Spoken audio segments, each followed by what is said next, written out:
Jim Koch is the founder of Samuel Adams, a craft brewer based in Boston that now controls over 1% of the global beer market.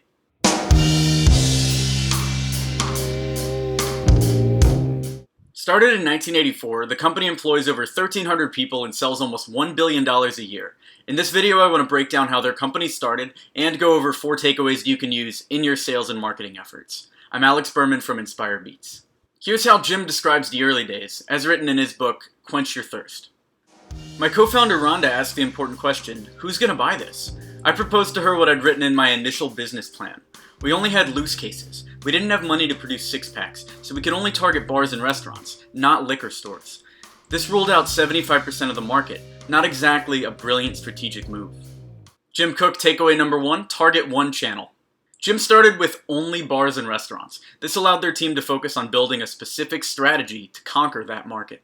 Among bars and restaurants, we'd target places that sold significant quantities of imported beer and were the very best at what they did.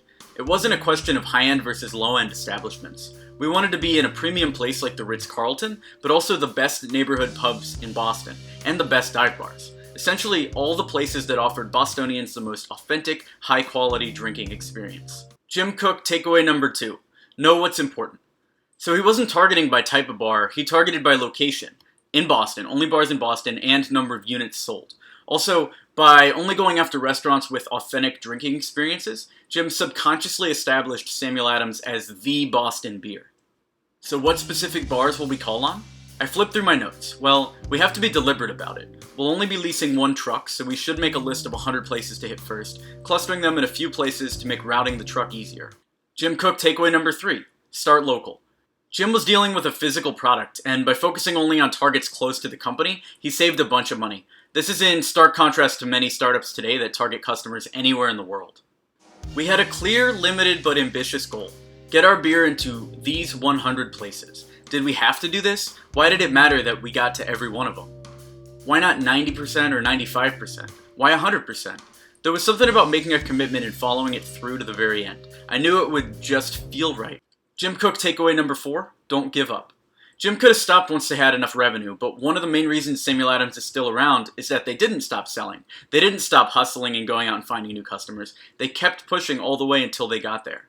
In the ensuing months, we went door to door calling on bars. We would add and subtract bars and restaurants from the list. A couple of places ended up going out of business before we could call on them, but eventually we wound up getting Samuel Adams into every surviving bar on that original list. Every single one. Thanks for watching the video. I'm Alex Berman from Inspire Beats. If you like this type of content, feel free to give this video a like, subscribe for more videos like this, and if you need more leads for your startup or B2B company, check out inspirebeats.com. 2 videos you should watch next. One is a breakdown of why Bobby Flay always wins on his Food Network show, Beat Bobby Flay. That's good if you're in more of an RFP-driven business and you want to know the secret to winning RFPs every time. If you're in more of a local business space, check out this recent video on how to find the contact info for tiny local businesses.